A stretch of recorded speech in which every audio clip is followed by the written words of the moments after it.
You ask Tiger to solve. This deals with linear equations with one unknown. The final result is n equals 2. Let's solve it step by step. Isolate the n. Multiply both sides by inverse fraction 8/3. Group like terms.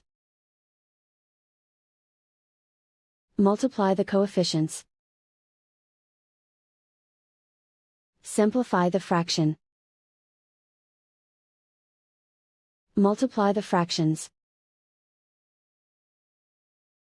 Find the greatest common factor of the numerator and denominator. Factor out and cancel the greatest common factor. And so the final result is n equals 2.